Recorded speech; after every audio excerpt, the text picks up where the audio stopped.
Bonjour ou bonsoir, bienvenue à vous tous dans cette séance. Nous allons voir une approximation de la loi binomiale par la loi de Poisson. Donc, juste avant de faire, disons, de passer à la loi de probabilité continue, il est important de faire, disons, de faire une approximation de la loi binomiale par la loi de Poisson. Donc, ici, on a déjà vu la loi de Bernoulli, binomiale, Poisson, la loi géométrique. D'accord? Maintenant, et une approximation de la loi binomiale par la loi de Poisson. Donc, condition. Donc,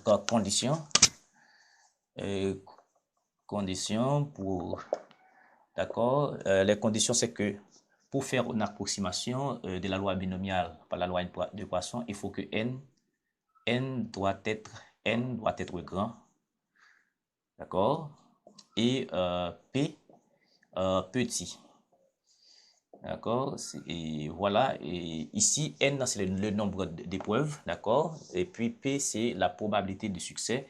D'accord, donc ici, lorsque n est très grand, p est petit, donc il est important de faire, et ça justifie, n'est-ce pas, une approximation de la loi binomiale par la loi de Poisson, mais il y a d'autres conditions dans la pratique. Et dans la pratique,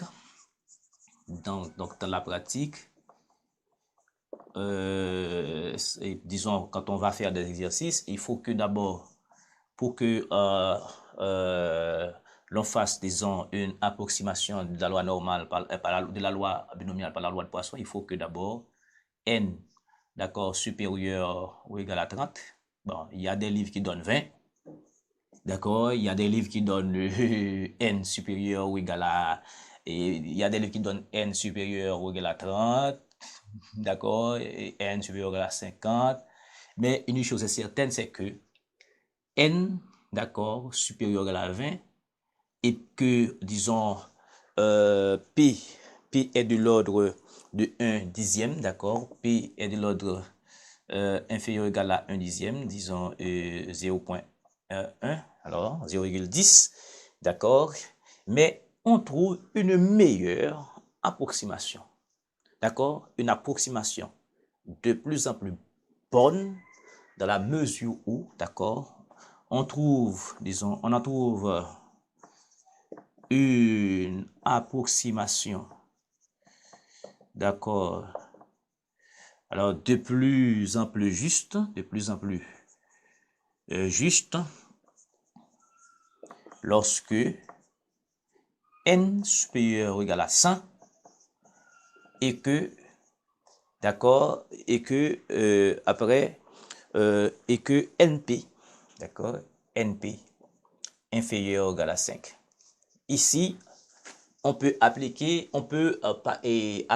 disons, la loi, et on peut, d'accord, les lois, des lois sont très proches, très proches, dans la mesure où n est supérieur à 100 et que n, d'accord, np inférieur à 5. Donc, on peut faire, disons, au lieu de passer par la loi binomiale, on passe directement par la loi de Poisson si on a n supérieur à 100 et np inférieur à 5. Donc, mais généralement, dès que n commence à être supérieur à 20, donc et p inférieur à 10, donc on peut appliquer la loi de Poisson. Mais ça devient plus juste dans la mesure où n supérieur à 100 et np inférieur à 5. Donc, en fait, et rappelons que pour la loi binomiale,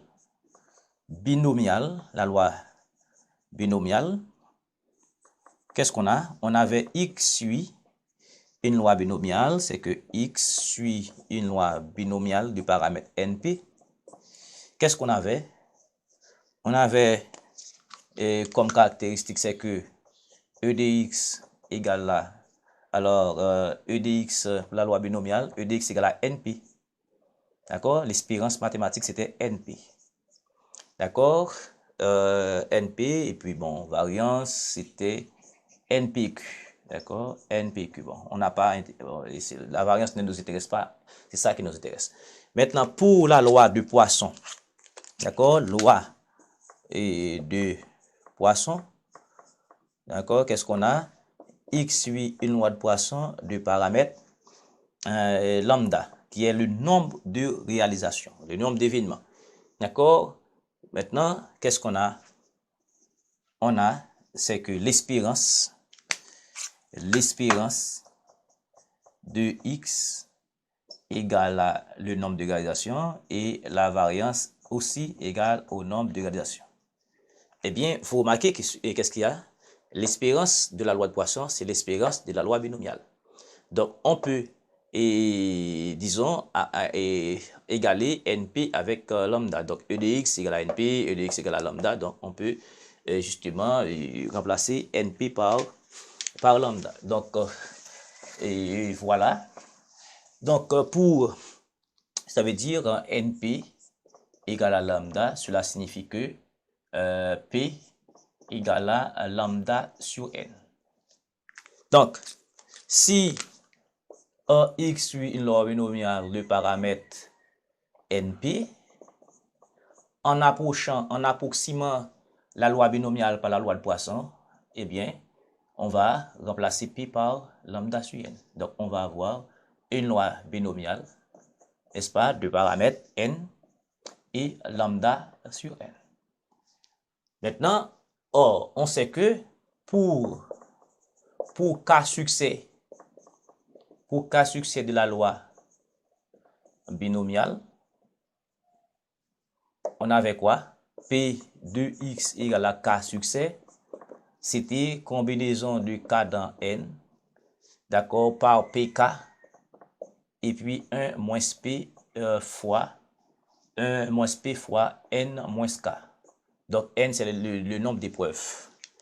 Eh bien, rapidement, étant donné que on va approximer la loi binomiale par la loi de Poisson, eh bien, P, maintenant, va être remplacé par lambda sur N. Donc, ça va faire P de xk, P de x égale à K, ça va faire K dans N. P, c'est lambda sur N, K, d'accord? Et puis, ici, c'est 1 moins lambda sur N fois N moins K. OK? Sachant que, justement, que K dans N, c'est N factoriel sur K factoriel, facteur de N moins K factoriel. Ici, par lambda sur K, lambda sur N, je m'excuse. Et alors, je développe directement. Ça va faire lambda K sur NK. OK. Et puis ici, ça va nous donner 1 moins lambda sur N. D'accord. Et N ici, d'accord, on développe. Ça va faire ici 1 moins lambda sur N fois moins K. OK, parce que ça la règle. Et donc, on a A, disons, on a A exposant N plus M, ça fait A exposant N par A exposant M. Donc, c'est ça qu'on a là. Ça fait 1 moins lambda sur N à la puissance N, et puis 1 moins lambda sur N à la puissance moins K. D'accord? J'espère que vous avez bien saisi ça. D'accord? C'est de l'algèbre. Donc, en fait, qu'est-ce qu'il faut remarquer ici? Rappelons que dans la loi de Poisson, d'accord, lorsque x suit une loi de Poisson de paramètre lambda, eh bien, pour x égale à k, ou bien, d'accord, on va avoir exponentielle de moins k, lambda, et lambda k sur k factoriel. D'accord? Et voilà, donc on doit aboutir à ça. D'accord? Bon, qui vous voulez, si vous prenez x, d'accord, un petit x, ça fait exponentielle de moins x, lambda exposant x sur x factoriel. Donc, comme vous voulez. Vous prenez la variable qui vous convient, d'accord? Voilà, donc aucun problème. Maintenant, il nous faut travailler avec cette expression pour aboutir avec cela. Pour vous montrer effectivement que on peut passer de la loi binomiale à la loi de Poisson. Donc, dans quelles conditions? Il faut que n soit très grand. N soit très grand et P petit, d'accord? Donc, dans la pratique, on dit que n supérieur égal à 30, x supérieur à 20, etc. Mais dans la meilleure approximation s'obtient dans les nombres de mesure où n supérieur à 100 et que np inférieur à 5. D'accord? Maintenant, ici, P de x égale à k. Donc, regardez ici, on aura besoin on aura besoin de lambda k sur k factoriel, d'accord? Et bien ici, je vais faire passer lambda k sur k factoriel de même côté. Donc, ça va faire lambda k sur k factoriel, d'accord? Lambda exposant k sur k factoriel. Je vais rester ici et n factoriel. N factoriel que je vais devoir développer, d'accord? D'accord, je vais devoir développer, ça va nous donner n fois n moins 1 fois n moins 2 des points de suspension fois, et n'est-ce pas, ça va nous donner n moins k plus 1, ça veut dire, et si on est à la case KIM, donc il faut tenir compte de la case et K-1 qui vient avant, d'accord?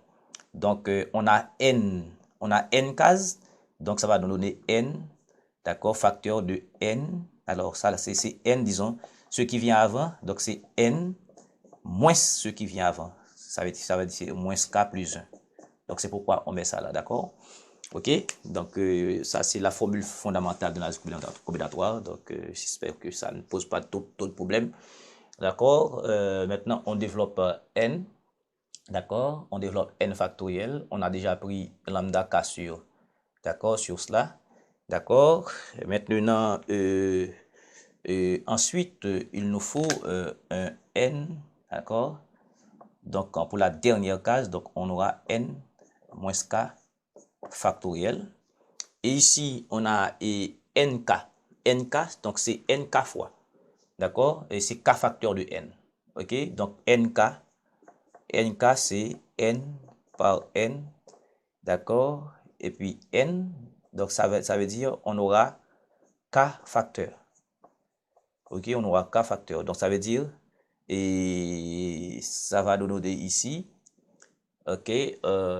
On aura n moins k ici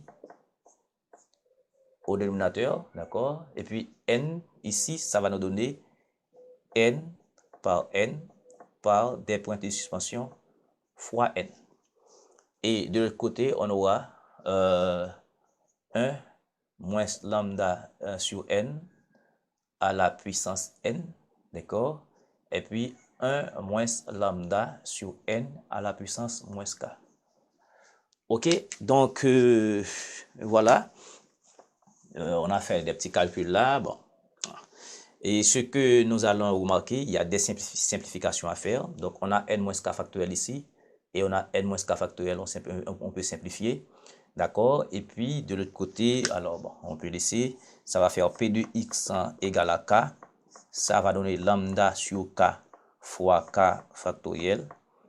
D'accord? Maintenant, on peut prendre cette expression-là, toute cette expression divisée par n, d'accord? On donne à chaque facteur ici, n'est-ce pas, son dénominateur ici, d'accord? Ça veut dire on aura n, bon, si vous voulez, j'écris ça pour vous, donc je peux écrire là, n fois n moins 1 sur n par n moins 2 sur n, d'accord? Vous voyez? N facteur de n moins 1, d'accord? On a déjà simplifié par n moins k. D'accord? Eh bien, sur n, d'accord, on prend ça sur n, on prend ça sur n, et par des points de suspension, on a déjà pris n-k factoriel qui est simplifié avec ça, donc il nous reste n-k plus 1 sur n. Vous voyez? Et par 1 moins lambda sur n fois exposant n, 1 moins lambda sur n à la puissance moins k. Ok, ici ça va faire ici, d'accord, lambda k sur k factoriel.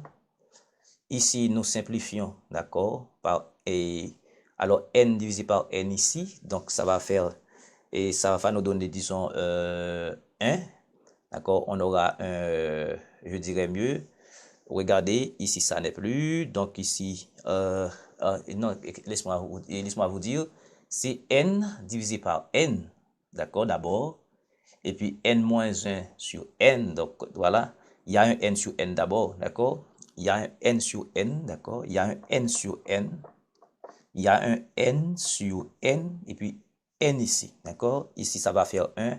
Donc, ici, ça va nous donner 1. Alors, 1 sur n, vous voyez? N sur n, ça fait 1 ici. Moins 1 sur n. Ici, ça va nous donner 1, moins 2 sur n. Et par des points de suspension par, d'accord? Par, ici, ça va nous donner n sur n, ça va faire 1, moins k en moins 1 sur n. Et toute cette expression 1 moins lambda sur n, d'accord? Et puis par 1 moins lambda sur n fois moins k, exposant moins k. Maintenant, on va passer à la limite. On va passer à la limite. D'accord? Donc, on va passer à la limite. Quand n, lorsque n très grand, n grand, ça veut dire on peut faire n passer à infini ici. Donc, on peut passer à la limite. Passage à la limite. Passage à la limite. D'accord? Donc, ça veut dire P de x égale à k. Eh bien, qu'est-ce qui se passe ici? On va avoir lambda sur k factoriel ici. Lambda, alors lambda exposant k sur k factoriel.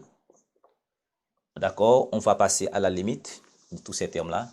Donc, c'est limite de 1 moins 1 moins 1 sur n quand n tend vers infini par la limite de 1 moins 2 sur n quand n tend vers infini par des points de suspension limite de 1 moins k moins 1 sur n quand n tend vers infini par limite de 1 moins lambda sur n exposant n quand n tend vers infini et en fait limite de 1 moins lambda sur n exposant moins k quand n tend vers infini. Bon, voilà, et on est presque. Ici, quand n tend vers infini, ça devient 0, il nous reste 1. Ça devient 0, il nous reste 1. Et ici, il nous reste 1. Tout ça tend vers 0, il nous reste 1. Ici, d'accord, ça, lambda, c'est un réel, d'accord? Et bien, sur n tend vers 0 ici, exposant moins k. Donc, on aura 1 exposant moins k. Donc, tout ceci, ça fait 1. Donc, il nous reste de l'autre côté, il nous reste lambda k sur k factoriel. D'accord? Donc, ça va faire ici, on aura 1, d'accord? Des points de suspension, on aura 1, ok? Et il nous reste à la limite maintenant de 1 moins lambda sur n à la puissance n quand n tend vers infini. Et de l'autre côté, on aura 1, d'accord? On aura exposant moins k, ça fait 1. D'accord? Eh bien, vous remarquez quoi? C'est que donc toute cette quantité-là, ça fait 1. Il nous reste lambda sur k factoriel. Donc, par la limite de quand n tend vers infini, de 1 moins lambda sur n à la puissance n. Là, il nous reste un petit travail à faire en appliquant un peu d'analyse, je dirais, un peu d'analyse mathématique. Donc, il n'y a pas de probabilité statistique, il n'y a pas de statistiques, disons. Donc, disons, l'analyse mathématique, l'algèbre, c'est la base. Il faut avoir tout ça comme bagage, d'accord, pour avancer. D'accord? Donc, ici, ça va nous rappeler une chose, d'accord, en analyse mathématique. Donc, d'abord, alors, bien entendu, il nous faut quoi? OK, maintenant, un petit changement de variable ici, d'accord? Un petit changement de variable. On va poser moins lambda sur n égale à 1 sur x. Pourquoi? Parce que ça va nous permettre d'écrire ici cette limite en x, et lim quand x tend vers l'infini de cette expression, à 1 sur x faisant x, ça fait exponentielle, ça fait E. Ça fait E, bon, voilà, le nombre E, le fameux nombre E. Donc, ça demande une démonstration particulière. Il nous faut un bon travail ici pour démontrer ça. Donc, je vous promets de démontrer ça pour vous, disons, dans un cours d'analyse. D'accord? Je vous promets. Donc, donc dans une séance, je vais consacrer un petit temps pour faire cette démonstration pour et ceux qui veulent faire les mathématiques vraiment. D'accord? OK. Maintenant, ici, vous remarquez ici, cela veut dire n égale à moins lambda x. D'accord? N égale à moins lambda x. Donc, je vais faire passer moins lambda sur n à 1 sur x. D'accord? Donc, maintenant, vous remarquez, je fais quand n, donc quand n tend vers infini, et bien quand n tend vers infini, d'accord? Et bien, x va tendre également vers infini. D'accord? Et bien, voilà. Oui, bon, voilà. Et moins lambda sur n égale à 1 sur x. Donc, quand n tend vers infini, on aura x en l'infini également. Donc, ça veut dire, qu'est-ce qu'il nous faut? Il nous faut quoi? Ici, maintenant, lambda, et lambda k, sur k factoriel. D'accord? Ici, et n tend vers infini, donc k et x tend vers infini également. Bon, voilà. Donc ici, ça va nous faire lim, quand x tend vers infini maintenant, de 1 moins, alors on n'aura plus moins, ça c'est moins lambda sur n, on remplace par x, par 1 sur x, ça fait 1 sur x. Et puis n, c'est moins lambda x, donc ça va faire moins lambda x. Ok, donc ça va faire lambda k sur k factoriel. Ok, ici, on peut écrire ça autrement, c'est lim, quand x tend vers infini, d'accord, c'est 1 plus 1 sur x, et tout ceci, exposant x à la puissance moins lambda. Donc, ça fait ici lambda k sur k factoriel. Donc, ici, toute cette expression en l'infini, ça fait e. D'accord? Donc, ça va faire e, le nombre e, l'exponentielle, le nombre e, du 78, du 71, etc. Donc, ça fait moins lambda. D'où, ça veut dire P de x égale à k. P de x égale à k est vraiment exponentielle de moins lambda. D'accord? Lambda exposant k sur k factoriel. D'accord? Donc, effectivement, on passe de la loi, d'accord? On passe de la loi binomiale, d'accord? Binomiale x suit une loi binomiale du paramètre np, d'accord? Et du paramètre np, donc, d'accord? Avec un p de x égale à k égale à ck, un k dans n par pk, d'accord? Et puis par 1 moins p à la puissance n moins k. D'accord? Ça conduit exactement à la loi de Poisson.